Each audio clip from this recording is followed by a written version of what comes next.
Screenless.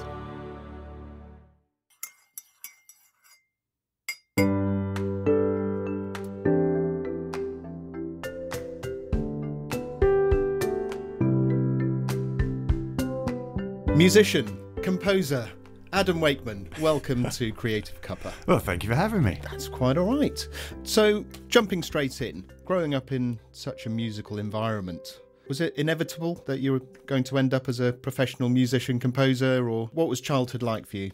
Well, it was kind of a bit of a schizophrenic upbringing, really, because my parents separated when I was about 3, so I was brought up primarily with my mum and my stepdad, John, and then sort of saw my dad at weekends when he wasn't on tour, or I went to visit him when he was, wherever he was sort of playing. So it was kind of this very normal upbringing, and then thrown into Wembley Arena, watching my dad perform with Yes or whoever, and then, dressing rooms full of sweets and all the rest of it. And then you get back home at 2:00 in the morning on a Monday morning and have to get up for school in the morning, and everything's sort of back to normal. So that side of things was quite weird. That was the same for my older brother Oliver as well. And then as we got older, I actually moved to the Isle of Man where my dad was living, and that was really where I became more aware of the sort of musician side of my dad, really, because he worked 20 hours a day. He really was a very I'm talking about him like he's dead. He's not dead. He's just taking it a bit easier. But he was very, I growing up, it was always he was always off doing this thing, or you'd see him on TV, or and then when you see him, when you get together, it was a bit more kind of, like your dad sort of thing. So it wasn't quite like he was around all the time as a rock star. He was kind of, he was sort of the weekend rock star, if you like, for us, because that was when we saw him. But then when I moved to the Isle of Man, that was where I was far more interested in being a musician, and we got to work together, and that was definitely a kind of it was a bit more all-encompassing. We started recording albums together and then touring together. Oh, that's fantastic. So he really was instrumental in getting you kind of used to that environment, I suppose. Yeah, very much so. I mean, one of the things I remember going to see him for a weekend, and this makes him sound really terrible, but there is a bit of a moral to this story.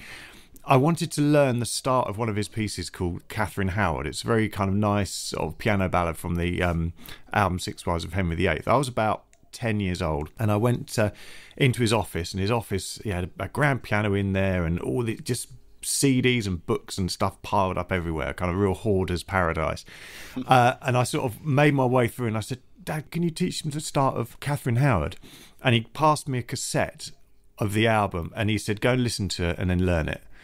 And I walked away thinking, what, I just want my dad to sit down and help me with a piece, But what he ultimately did was, inadvertently probably, was start off the kind of development of your sort of musical ear, as you know well. It's like, unless you listen to a lot of things and work things out for yourselves, it doesn't. It comes quicker once you've had that kind of experience. So yeah, that was definitely one of the most important things that he taught me inadvertently. You have to put the time in, don't you? There's no shortcuts for that kind of thing. Not at all. No, there isn't. And it's just like, professional sportsmen and women. It's that you can't suddenly be, a winning marathon runner. It's like it takes a long time to get to those stages. You can't just get through a Joe Wicks workout. You have to work up to it. I find it's definitely. I'd say Joe. It feels like he's my lodger at the minute. Every morning, the kids. We've got that on. The kids are kind of. I think they're slightly losing interest now, but they've been good for 5 weeks. Yeah, and of course later on, you've toured with your dad quite extensively, haven't you? Yeah, we started when I left school. I went off and we toured for about 2 months together when I was 18, and we did an album, and that led on to doing another album and another tour, and we toured together for pretty much sort of 10 years every year around the UK, around Europe, around the world. It was brilliant. It was probably the best apprenticeship sort of course you could have, and he always treated me like a member of the band, which was good. There was no kind of preferential treatment, or although he probably says that he just hired me because I was cheaper. Well, so you played with some of the biggest names in music. I mean, there's a very long list there. What was it like walking into your first your dad aside, what was it like walking into your first professional session, or, you know, walking out on stage for your first professional gig? Well, the first professional gig was terrifying. That was actually with my dad. That was the first gig, Scunthorpe Baths. I remember it well. And I was absolutely terrified. And my dad is not one for rehearsals. He's kind of, you know, one day that'd be fine, off we go. And then you start the tour. And it was, I was very, very nervous. And my dad's drummer at the time thought it'd be really funny to tell me about 10 minutes before we went on that my dad had changed the set list. And I just had that feeling in my stomach of, why am I doing this? I hate this. and then you get through the first gig, and everything sort of starts to become a bit easier. Outside of my dad, I mean, I put off a lot of sessions because I didn't feel comfortable when I was younger, and it was only really when I needed to earn some money that I put my kind of issues behind me with that side of things. I never felt comfortable doing a lot of pop sessions because I felt it wasn't my bag.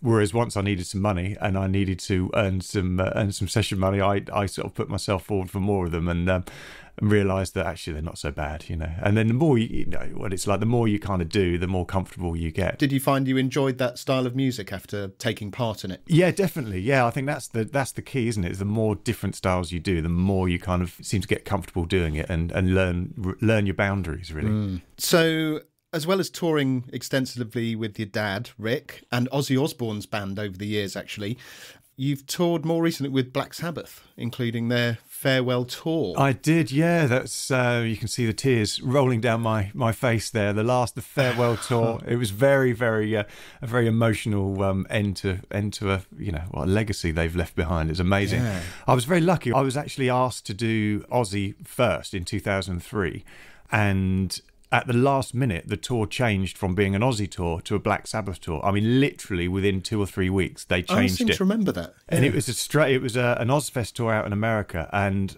so that I kind of became their keyboard player by default. Really, when that all kind of happened, it changed at such a last minute. I was already booked to do it. So yeah, since 2003, I've sort of jumped between the two. So whenever Ozzy's done Sabbath, I've been lucky enough to be dragged along and to do that. And the farewell tour was great. It was a great experience. Oh wow, what a night to be involved in, that very last night. Yeah, it was quite a strange. I was actually talking to somebody about this the other day, where it was quite a strange feeling because there was a film crew that was following the guys around for the last kind of 2-3 weeks of the tour.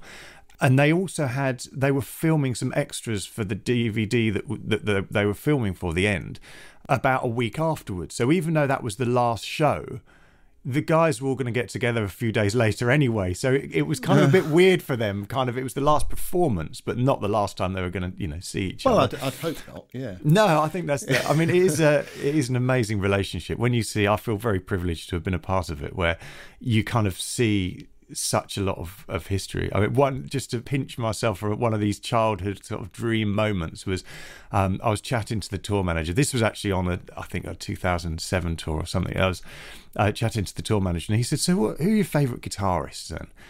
And I said, "Well, it's got with Jimmy Page and obviously Tony Iommi, And he said, "Oh yeah, I was just wondering." And we got on a plane to go to Holland, I think, to do a festival.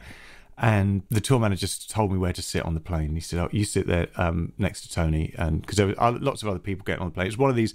It's kind of a crazy world where you get kind of, they fly around on private jets everywhere, and then I get home and empty the dishwasher and pick up the dog turds in the garden. It's kind of this really weird kind of parallel universe. But so I'm very happy to be dragged along as part of it. And opposite me sat Jimmy Page, and Jimmy Page had just come along for the ride to spend some time with Tony and I just remember sat there with such a grin on my face, just thinking this is such a childhood dream to sort of chat to, Jimmy Page and Tony Iommi and listen to the two of them chat as well. It's just fantastic. Yeah, that must have been amazing. I saw your jazzumentary. I don't know what you'd call it. I like that. Jazzumentary about the jazz forerunner to Black Sabbath. Not a lot of people will know this story about the legend that is Milton Keanes. That's right, Milton Keanes. He was basically a victim of terrible plagiarism by a band known as Black Sabbath. And Milton, unfortunately, had a heart attack back in 1970, and the album that he'd recorded was shelved. The record company went out of business. The pressing plant burnt down. It's a tragic story, as anybody that's seen the documentary will have seen. And finally, Milton is back. They found copies of the original album, and the album is released, and it's songs that most people would have maybe been familiar with by the thieving Black Sabbath. How dare they? How dare they indeed? Yeah, I was wondering what might have come first, the jazz musician or the town, because it's quite a modern town, isn't it? That's right. You know, I hadn't It might have thought. been named after him. Oh, that's.